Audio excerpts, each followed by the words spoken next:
¿Qué pasaría si una ciudad entera se quedara sin electricidad durante 6 meses?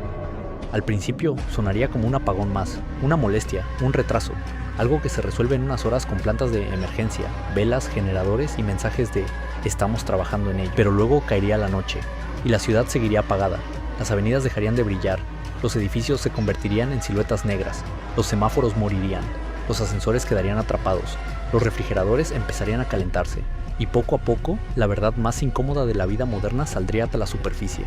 Una ciudad no necesita ser bombardeada para colapsar. A veces basta con quitarle la corriente. La electricidad no es solo luz, es bombeo de agua, cadena de frío, hospitales, telecomunicaciones, tráfico, pagos, internet, combustible, seguridad, saneamiento, transporte y coordinación. Una ciudad moderna funciona porque millones de sistemas invisibles se sincronizan a través de una red estable. Si esa red desaparece durante 6 meses, el problema deja de ser técnico y se convierte en civilizatorio. No porque la gente olvide cómo vivir, sino porque casi todo lo que sostiene la vida urbana fue diseñado bajo la idea de que la energía siempre estará ahí. El primer día sería confuso y peligroso. La gente intentaría seguir con su rutina. Ir al trabajo, cargar el teléfono, buscar información, sacar efectivo, comprar comida. Pero en cuestión de horas empezaría la fricción. Cajeros fuera de servicio, gasolineras incapaces de bombear combustible, supermercados saturados, tráfico caótico por semáforos muertos, torres de comunicación funcionando a medias o cayendo conforme se agotan sus baterías. En hospitales, las plantas de emergencia sostendrían lo esencial, pero no todo. Y cuando llegue la noche, el miedo cambiaría de forma. No sería solo molestia por la incomodidad, sería la sensación primitiva de que la ciudad, ese espacio que parecía tan controlado, se volvió de repente enorme, oscura e impredecible. Durante la primera semana, la situación dejaría de parecer temporal. La comida refrigerada comenzaría a perderse a gran escala. El agua se volvería el primer gran campo de batalla, porque muchas ciudades dependen de bombas eléctricas para distribuirla, tratarla o mantener presión en edificios altos. Sin energía, no solo faltaría luz, faltarían duchas, sanitarios funcionales, agua potable confiable y sistemas básicos de higiene. Y con eso llegarían las primeras consecuencias biológicas reales: infecciones, deshidratación, brotes gastrointestinales, problemas respiratorios por cocinar o calentarse con métodos improvisados. La ciudad entera empezaría a retroceder tecnológicamente en cuestión de días, pero con una población que todavía piensa, consume y se mueve como si siguiera en el siglo XXI. Ese desfase sería una de las partes más peligrosas. Los gobiernos tendrían que tomar decisiones brutales. ¿Qué hospitales reciben combustible primero? ¿Qué barrios se priorizan para agua y seguridad? ¿Qué industrias se dejan morir y cuáles se sostienen con convoyes especiales? La policía y los servicios de emergencia quedarían desbordados, no necesariamente por una ola instantánea de violencia total, sino por miles de incidentes pequeños al mismo tiempo. Accidentes, incendios, saqueos localizados, personas atrapadas, falta de medicamentos, desesperación, rumores. En algunas zonas surgiría solidaridad real, redes vecinales, cocinas comunitarias, vigilancia compartida, trueque. En otras, aparecería una economía de escasez dirigida por quien tenga acceso a baterías, generadores, combustible, agua o contacto. Después de un mes, la ciudad ya no se parecería a sí misma. Las calles seguirían ahí, los edificios también, pero la lógica de la vida urbana habría cambiado por completo. Muchas empresas cerrarían, escuelas y oficinas dejarían de operar como antes. Quien pueda irse, se iría. Familias con recursos buscarían refugio en otras regiones. Los más pobres, los más enfermos y los que dependen de cuidados constantes quedarían más atrapados.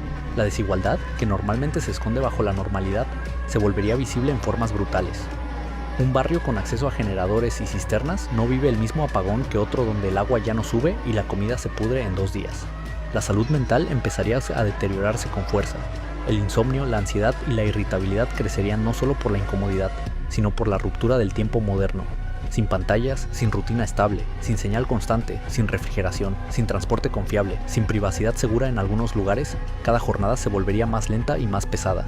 Las noches serían más largas, los veranos más agresivos sin aire acondicionado, los inviernos más crueles sin calefacción adecuada. La ciudad dejaría de sentirse como un motor y empezaría a sentirse como una prueba de resistencia. Al cumplirse un año, aunque el apagón solo haya durado 6 meses, sus consecuencias seguirían por todas partes, porque incluso si la electricidad vuelve, no regresa a la ciudad anterior. Regresa una versión dañada, sistemas de agua contaminados o deteriorados, negocios quebrados, infraestructura comprometida, hospitales exhaustos, escuelas con generaciones enteras retrasadas, familias separadas, barrios vaciados, empresas que jamás reabrieron, y sobre todo, una confianza rota. La gente ya no vería la red eléctrica como un detalle técnico, la vería como lo que siempre fue, el latido oculto de la ciudad. Políticamente, ese año estaría marcado por investigaciones, culpas, reformas, militarización temporal de ciertas infraestructuras y una nueva obsesión por la resiliencia. Lo que antes parecía exagerado, microredes, paneles solares, almacenamiento local, sistemas autónomos de agua, ahora parecería supervivencia básica. 10 años después, esa ciudad sería un caso de estudio mundial. Si logró recuperarse, lo habría hecho transformándose.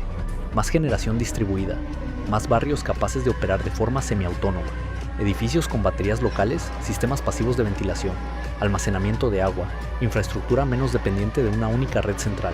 El urbanismo cambiaría, la arquitectura también. La planificación dejaría de pensar solo en eficiencia y empezaría a pensar en continuidad. Pero incluso con toda esa adaptación, quedaría una cicatriz social profunda.